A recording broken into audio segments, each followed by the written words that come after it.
Criminy. What? I'm so ready for this election to be over. I know, man. I'm just. It's not even about who versus who now. It's about like, can we just talk about something else? Yeah, exactly. It's like there's people like dying in Sandy, and everybody's like, oh. Yeah. It's. I hate it. Yeah.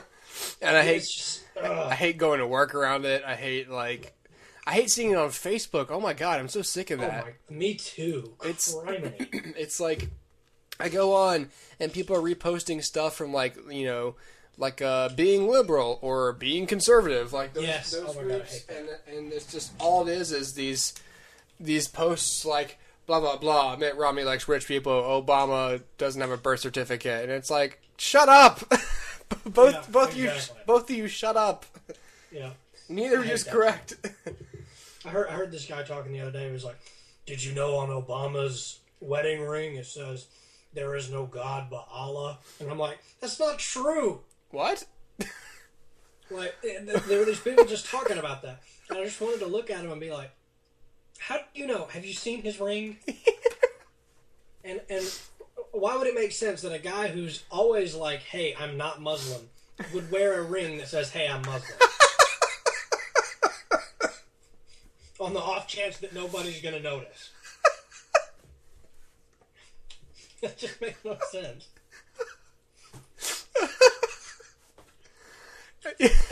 Yeah, I agree. I hate this junk. So ready for it to be over. And people are still posting stuff like somebody's going to be like, "Oh, I should vote for the other guy at this point in the election." Right, like, oh, last minute, like, can't change teams? All right, thanks. Okay, now I'll vote for the other people. Yeah, this is so stupid. Yeah, and I saw already voted. I just went and got it over. I was like, I'm done. I'm lazy, and I know that St. Ignatius is one of the voting locations, so all I gotta do is go to work on Tuesday and walk like 10 feet and vote. So I'm just gonna do that. Rolling down. Oh man, I messed up the lyrics. I just said two words. Rolling down a river. Rolling on a river. I'm doing the CCR version. Alright, I'm good to go. As am I. My throat is killing me. I have like a, I'm wheezing today. I'm wheezing today. Wheezing! I was coughing a few days ago. I'm wheezing! Wheezing! I have to go to the hospital. Because I have respiratory infection.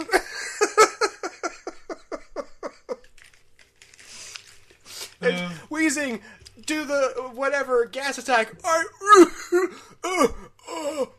Lung cancer. Oh no! Wheezing's dead. Wheezing is collapsed. Collapsed on. Chabak. Did you see that picture where it was like Jinx or whatever, or Mr. Jinx or whatever, and it was the Pokemon screen cap, and it said "Wild Nicki Minaj appears." Yeah, I saw that.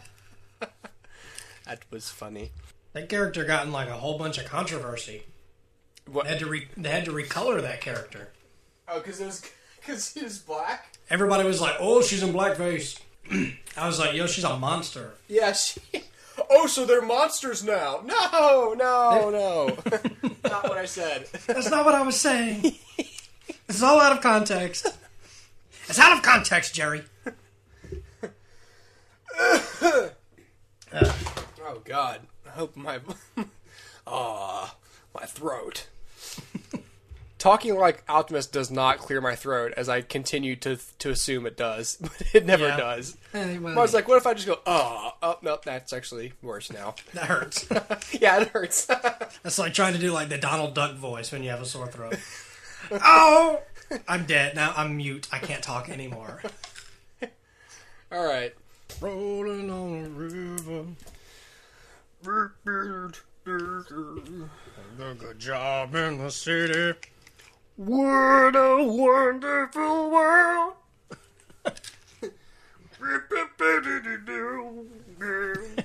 I see trees of green, clouds of white, the bright sunny day, the dark blessed night, the dark blessed night, and I think to myself, I can't do it loud.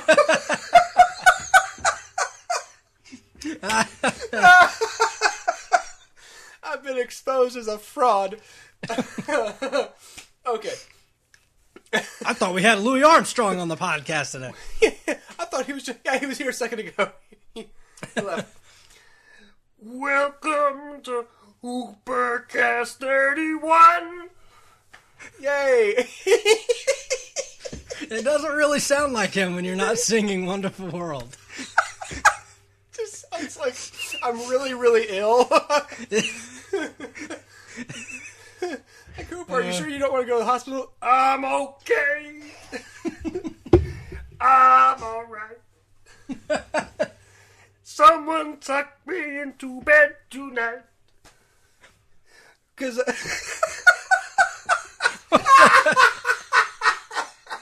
what the heck is happening? Okay. Welcome, my children. That's creepy. To episode. Welcome, my children. Hello. Welcome, my children, to episode 31. Episode 31. 31. I told Ringo, he said 31, and we were all like, no. But then we did it, and we were all like, all right then. Wait, which Beatle was that? Stan. Stan, the notorious fifth Beatle. He was the guy who checked all their equipment and made sure. He never spoke, rightly so.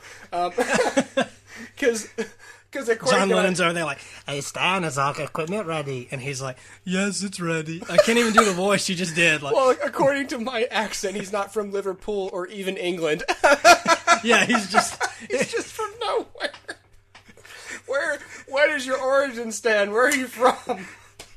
A nondescript part of the United Kingdom. It's like you just let's throw all the accents of the world together into one human being, and we'll call him not like something cool, just Stan. Stan, like a gangly, half bearded man.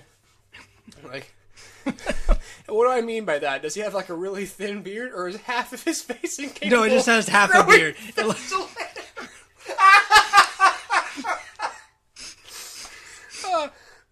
He always stands so you can see his profile with the beard. He was on the Abbey Road cover. You just couldn't see. We must draw him. I must draw you. I need to have an artist rendering of Stan. Okay, episode 31 is here. Oh, I thought you were doing a Family Guy quote. No. I still that was in my head as I said it, but gotcha. I have to draw you. Wait, what? I have to draw you. You're white cavemen painted on walls. I'm sorry, but according to the zoning laws, your pool is far too close to the what does he say, the city limits? Oh, yeah. Well, your eyes are too close to your nose or whatever. Yeah. He's like, well, that may be. But you know what? I only have to wear one goggle when I go swimming in my pool. Wait. What? I have to draw you. And he smiles like, oh, okay. Yeah, like, oh, somebody understands. Like, oh my God, I'm so flattered. All right, then. Really long intro. First and foremost, I want to apologize to any of the listeners that I have not released, well, I will have by the time this is out, for the super late release of episode 30. At the time of this recording, it still hasn't been released. I got super busy, and I just forgot. It's just in the Disney vault for now. Well, the thing is, it's on YouTube. It just did not get posted. Yes. Like I did half the work and then... and then quit. Yeah. So much like God when he created Stan. There's a really nice beard. Oh, nah. I'm done. You don't get the rest of a beard. Yeah. Wait, Lord, where do you want to be from? Just everywhere at once. Seriously? I'm going home. What? We can't. Wait a second. Oh, no. Hey, but for a guy that God quit on, he had a good life. Traveling with the Beatles. He had a good run, Stan. So anyway, this one will be released much prompter. They might even be released back to back. I'm gonna cut all that out because I can't. Every time I make a promise during the podcast, it doesn't happen. Yeah. I'm gonna die tomorrow. There we go. I won't now, or maybe I will. Maybe I have it backwards. Uh-oh. That's the last laugh.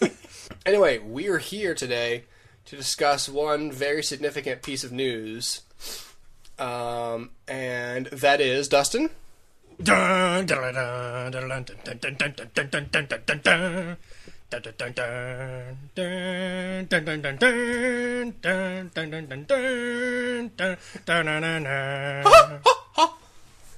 I thought you were going to do something, Hooper. Oh, no, because I didn't want to have to sync it up later. Here to discuss Lucasfilm and its merger with Disney.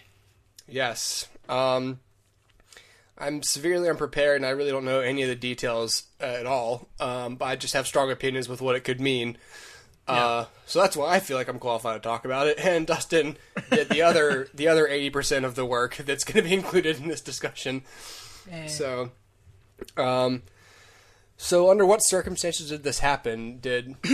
I know that Lucas, it's not like Lucas had no way out and had to sell, so... Right. No, Lucas was planning to retire, and so he named Kathleen Kennedy as the president of Lucasfilm. And, of course, Kathleen's worked with him and Spielberg throughout the years for a long time. And so she definitely knows the way that everything's supposed to be. She's a good choice, a great choice, and yeah. So I think it was just kind of Lucas was ready to just kind of be out of it, and so he's retiring. He's going to stay on as like creative consultant, but he's more or less retiring from it. And I think it was just kind of like, okay, if I'm going to retire, because he owns the company like independently, so it's like, I need somebody to buy it from me, and obviously Disney's the one that can probably offer him the most money for it. So, damn. So I think it was, to answer your question, I think it was just him ready to retire. I don't think he was forced to do anything, or I think it was just him ready to get out of it. Gotcha.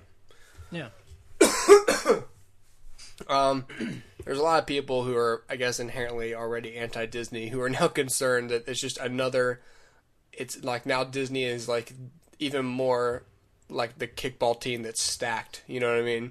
Right. Like, before there's Marvel, and Pixar. Pixar and the Muppets. Yeah, Pixar and the Muppets. Yeah. Marvel and Disney's just kind of amassing like every family-friendly franchise. Boom. In the world. But I just say, like, well, they're smart and they have resources. I hate people who are like, the Disney Corporation's evil. And it's like, they're a corporation, which I guess you could say they're evil. I say they're a business and they're protecting their interests. But, right, yeah. Hey, what do I know? Yeah. What do you know? Nothing. But, like, I don't know, I think it's pretty interesting. I read some article which... I don't know if this is what they were saying, but I sat there and thought, oh, well, crap, I'll get into that later. One of the things that this does mean is that there's going to be another trilogy of Star Wars films. Yeah. And did I hear correctly that they want to do one, like, every, 2 years or something? Yeah, every 2 or 3 years. Beyond the trilogy? I guess, first of all, what we should probably do, and you can cut all of this out, Hooper, is we should probably... explain exactly what the deal was. Oh, yes. Before we get into what it means. Okay. But I guess basically what happened was George Lucas was, I don't know if he approached Disney or if Disney approached him. I'm not sure exactly how it went down. But he has been paid a sum of $4 billion That's billion with a B. And he, some of that is in cash, some of it is in stocks, but he has been paid $4 billion for Lucasfilm, for ILM, that's Industrial Light and Magic, and for Skywalker Sound, as well as the rights to Star Wars and Indiana Jones and all of the intellectual properties therein. So while that some of those are still partnered with other companies, like Indiana Jones is still a Paramount production, so there's that sort of odd negotiation that's yet to come. But right now what Disney's focusing on, and I think what the bulk of this purchase was for Star Wars. And the basic idea was that with Disney acquiring ownership of Lucasfilm, they can now use the Star Wars characters in whatever way they feel they need to, whether that's parks or other things that Disney has that I can't think of right now. Even though Star Wars is already in the parks, but now they can kind of do more, and they don't have to run everything by Lucas anymore. How did they get in the parks in the first place? Just kind of he was okay with it? Like, yeah. It was just kind of like a thing between them and Lucas. Gotcha. They have the Indiana Jones ride over in California, and then they have like a stage show some sort of stunt show in Orlando. So they have Lucasfilm stuff in the parks already, but now they can kind of do whatever they want. Whereas before, everything kind of went through George Lucas, as far as I know. And so anyway, yeah, Disney now owns Star Wars. Wow. It's the big headline on, what, Tuesday? Yeah. Yeah, it was Tuesday. Yeah. Good Lord, man, that's crazy. Yeah, $4 billion. Yeah. That's crazy. I know. But yeah, to get back to your question, yeah, a new Star Wars film every 2 or 3 years, it said. The first one starting in 2015. When you and I last talked about George Lucas and Star Wars, we each expressed that we wish it would just sort of die down. Like, stop it, just grind this thing to a halt, let it go. It's finished. Right. The only reason I think your answer might be different is that, do you think that now that it's under new ownership, that creatively you feel like maybe we're in better hands than we were with just him, under his direction, under his rules? Yes. Okay. That's how I kind of feel. Like, because I was talking to Tara about it, and she was like, what if they're good? And I was like, oh yeah, that's a possibility. Yeah. Hey, they could be good. I was like, wow, I can't believe that opens up a whole new door. Like, just optimism. Yeah. And especially when I read that he wouldn't be directing them. Like, it's definitive. He won't be directing them. I'm like, oh, well, then maybe they will be good. Right. Now, but to be fair, though, he's written a treatment for these 3 movies. So, story-wise, it comes from his mind. Yeah. Which could be good, could be bad. I mean, the story's never been bad. It's just been the execution of it, right? Right. So maybe it won't be that bad. But yeah, as far as what I'm thinking about it now is that there's nothing that Disney can do to this franchise that Lucas hasn't already done. They can't. I mean, they just announced back before Disney bought it that George had okayed a crossover between Star Wars and Angry Birds. So there's nothing. What? Yeah. Don't ask me. I don't know. I guess the birds use lightsabers now, and the pigs are Darth Vader or something. Or do they go to a planet where all these little creatures live, like, and everyone's just shooting, slingshot them through the pigs' houses, and the pigs are getting all mad, and they show up like, what the hell's going on here? Let's get out of here, Chewie. Maybe the pigs are building like a new Death Star or something. I don't know. I'm just spitballing It's much cheaper labor than human beings. And they're using the Angry Birds to test the durability of the exterior. Yes. But yeah, the fact that Lucas allowed that to happen tells me there's nothing that Disney can, like, sell this franchise to that is going to be worse than what George has already done. Right. So, in other words, I guess what I'm trying to say is they can't hurt it. It's already hurting. They can only help it. To be fair, one of the only reasons that I've thought that Star Wars needs to kind of quit and die down is because it ended on such a poor note. It ended on such a sad, like, depressing, disappointing note. And now there's the possibility that it could end on something good. And I'd like to see that happen. Before, there was no possibility of another movie. It was done. Mm-hmm. And even though I think what I'm assuming about this new trilogy is that it's not going to be set around Luke or any of the existing characters. They may make an appearance, who knows? But, you know, at this point, to set it around Luke and Leia and Han would be really strange. I don't want to think that that's what Princess Leia looks like. In my mind, that's not what she looks like. Yeah. Same with all of them, really. Harrison Ford to a lesser extent. Basically. So anyway, there's a possibility now that it could end on a positive note, and that intrigues me.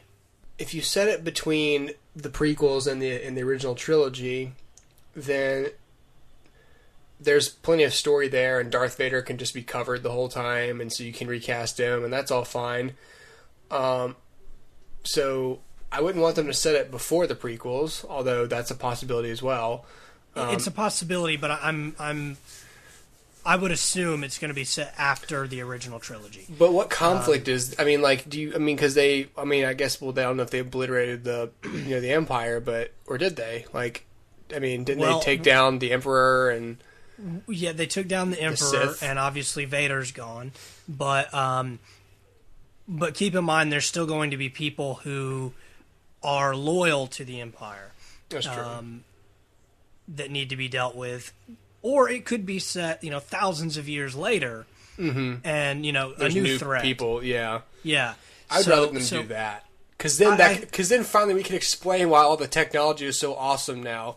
Like, it was awesome, and then it got really terrible, and now it's awesome again. Right. Yeah. The only reason that makes any sense is because it was prosperous until, like, the Empire really got a hold, and then everything got really terrible.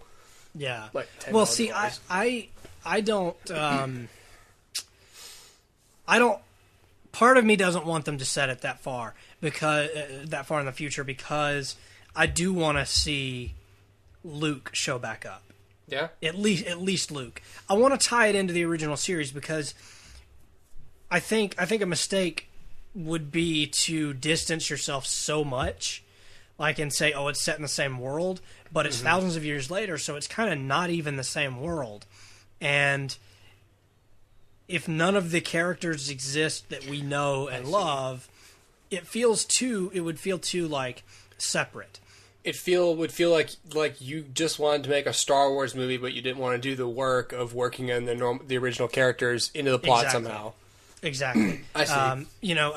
It would be like if they made another Potter movie, or if she wrote another book. Mm-hmm. If it didn't have anything to do with Harry, it wouldn't be interesting. Maybe it would be interesting in its own right, but it would feel like, why not make this original? Why connect it to Harry Potter if it's not connected to Harry Potter? And so that's what I'm saying. I know that Vader, the Anakin and Luke story, they're done, but connect them in some way so that I know that it's meant to be part of the same thing. You know what I mean? Yeah. Yeah. I agree. But again, this is all speculation. I don't know when they're going to set the movies. I don't think they're going to be between the two trilogies, because, as far as I know, they still have the live-action TV show they're trying to get off the ground, and that's going to be set between. So I don't think they should set it then. Although, if they did, they could have Emperor Palpatine and Vader there still. But anyway, that, neither here nor there. But yeah, the big news is just that they're making new movies. Now let me bring this up, Pooper. Let me see what you think about this. All right. There's a rumor that because they're well into production on episode 7, like months in, maybe years into production. Oh, wow. Which is why they're already saying a 2015 date. And I would imagine that work was done so that Disney had something like a reason to buy, like the fact that there's going to be something else. So the fact that George has written the story treatment and they're moving forward, they've been working on them for a while. The latest rumor is that there's a film called 1952. Yes, that's been set up at Disney and has been in the works for quite a while. And the latest rumor is that film is actually the next Star Wars film, but in disguise. Now, that film is going to be written by Damon Lindelof and directed by Brad Bird. Ooh. So, if that ends up being the case, what would... I mean, do you think that that's a possibility, or how would you feel about something like that? Well, I thought that I read that it was confirmed that it was not, in fact, like Oh, did you? Okay. But if that's a lie, because that's happened before, where like, no, it's not, and then like there's trailers and it's like, nah, it totally was. Sorry. Like it's almost like when you get found out, it's like, well, I can't cop to it. I have to deny it. And then if they're mad at me when it gets revealed, then whatever. Yeah. I don't want Damon Lindelof anywhere near this new trilogy. That's what I don't want. Me neither. I don't want him near it. I don't mind Brad Bird. I don't mind... There's a big list of directors they had out who could do it, like Joss Whedon and a bunch of other people. But see, I don't want Joss Whedon to do it. Me neither. Like, it's weird because suddenly if he's everywhere, he's going to lose his novelty to me. Well, my biggest thing is he already did Star Wars, and it was called Firefly. Yeah. And, I don't think... I think it would...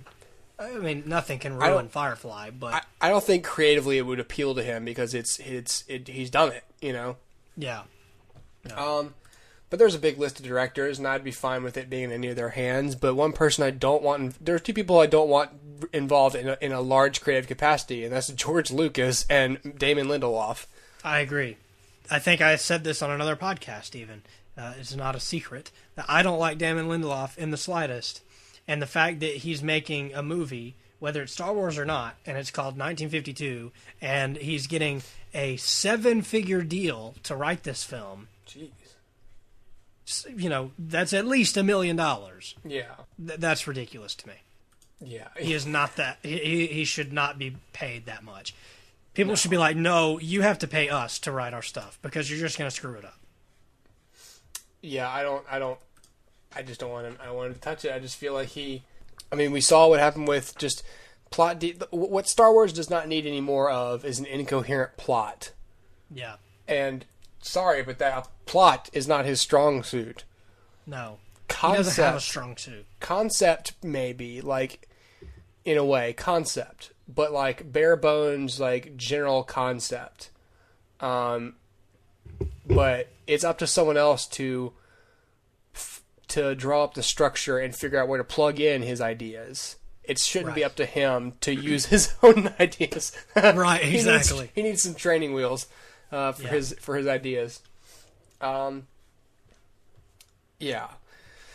I did, however, had some added optimism about this deal, in that, do you think this means we might get a original trilogy Blu-ray release finally? Because, God love Disney, but like one of the reasons that people hate them and why I think they're normal is they like making money, and they know they'd make some money off of that release if they released unaltered original trilogy, if not to just hype people back up for new Star Wars movies.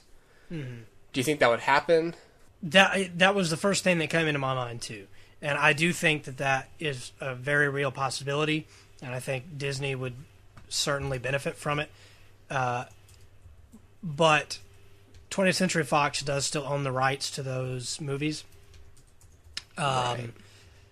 And they all, as far as I know, what I read was they'll always own the rights for A New Hope. Yeah, unless they're bought out or whatever. But the other ones are going to expire in 2020. It would take some incredible cross-promotion from 20th Century and Disney to do that. But it would benefit both parties, so I don't understand why they wouldn't. But yeah, I do think that now with George out of the picture, more or less, things like that probably will start to happen. That's good, man, because that's all anyone ever asked for was the option to buy those, I know. Like that's all I said was I'm not going to buy the Blu-rays until I can buy the original unaltered versions. In fact, I just bought the original unaltered versions on VHS, even though I forgot that I don't have a VCR, so can't watch them. They're just sitting on my desk. I went corporate. I sold out, bought them. Yeah, it was the space battles look too good in Blu-ray to pass up, and I just have to shut my eyes during the other parts. Yeah. Or like, I think I'll get up and pee now, Yeah, exactly. CG Jabba? No thanks. Yeah, exactly. Well, is there anything else you want to say about the subject, or should we move on? I think it's good. I think just the overall feeling I got from it was that it's going to be good for the fans. And that's good. I will say this, too.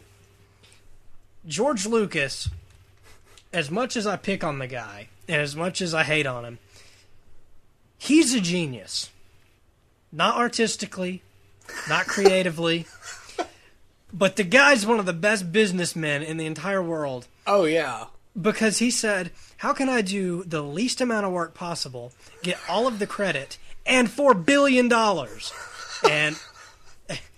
And he succeeded. Because think about what he did. He was like, oh, hey, I'm going to create A New Hope. And so he makes, or it was called Star Wars. I'm going to make Star Wars. So he makes Star Wars, and then he's like, now I'm going to let other people make Star Wars. So he let 2 other people make Star Wars. And then they started making comic books. And then we get, like, video games and animated stuff. And so all of these people are adding novels. People are adding into this universe. George isn't doing anything, but he gets all this credit for creating this brilliant universe, which he didn't do what J.K. Rowling did, which was sit down and create a universe. He just made a movie, and then everybody else made the universe. But he gets all the credit for it. And he made all the money from it. And he got all the money off merchandising. He got like all this junk. So dude's like been a millionaire for a long time. And then all of a sudden he's like, oh, hey, things are starting to slow down. Let me make 3 more movies, but I'm still not going to try very hard. So he makes 3 more movies. They're not very good. Nobody likes them, but they make so much money. And he makes so much, like millions of dollars off of toys again. And that's all that was. And he was like, it's awesome. Now I can sell a gray C-3PO because he's hardly built. And all of a sudden he's reaping in all this money again. And then he's like, oh, and now that's over. What do? I'll make 3 more movies and sell to Disney for $4 billion. And he didn't really do anything. He just like made a movie 30 years ago. And then all of a sudden, now he's a billionaire. So the guy's a genius. Got to give it to him. Well, our hats off to George Lucas for pulling off like the biggest scam in cinema history. Basically, George, you may not have artistic integrity, but you are laughing all the way to the bank, and I salute you. He's just like, here I go, now off to the bank. Ha ha ha ha ha. Exactly. Awesome. With his never-ending neck chin area. I was gonna say the only thing George Lucas has lost throughout his whole history of being involved in these movies is his neck. Yes, his whole neck is gone now. And he trims his beard along where his jawline would be, as if it's gonna create his neck for him again. Yes, he's like this is where my jaw should be, and everybody's like, you don't have a jaw. You look like Jabba the Hutt. You're not fooling me. But right, well, every lazy person sitting on their couch right now saying, I wish I had $1 billion. It was just clapping their hands. Way to go, Lucas. You made it happen. Yep. Okay, well, that's it. That's all the time we have. We should probably sign off. Well, Dustin, we will. Hopefully, everyone will tune in next time, and maybe there'll be some more Star Wars news, whenever that is. Yeah. Yes. Hopefully, we got to do our alien shout out. Oh, okay. Do you have one? We received a letter today from, not a letter, it was a hologram, actually, from, let's see if I'm pronouncing this right, Gaculum. And Gaculum comes to us from the Collector Galaxy. And so, yeah, thanks for listening, Gaculum. You are the man or woman. I don't know. Are you... You're the alien. You are the listener. That is awesome, and congratulations for listening and being singled out on the show. Yes. Already forgot your name. Gaculum. Gaculum. Thank you, Gaculum, for listening. Please tell your friends and family and clones to listen in next time, whenever that may be, on your planet. I realize that your planet travels faster around the sun than ours, and you will probably be millions of years old by the time you receive this, but still. Tell your great times 45 children to, whatever. I need to stop talking.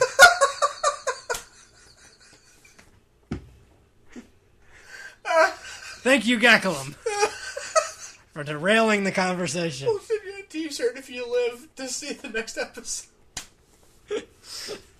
Oh, God. All right. All right, then. Well, thank you all for listening, and tune in next time. For now, stay hoopin'. Stay hoopin'. That's Gaculum's favorite part. He said that in the hologram. He signed off his hologram with "Stay hoopin'." And please respond soon. I'll be dead. I'll be dead years from now.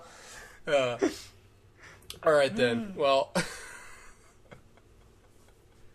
Okay. Thanks for listening, everybody, and goodbye. Goodbye. Stay hoopin'.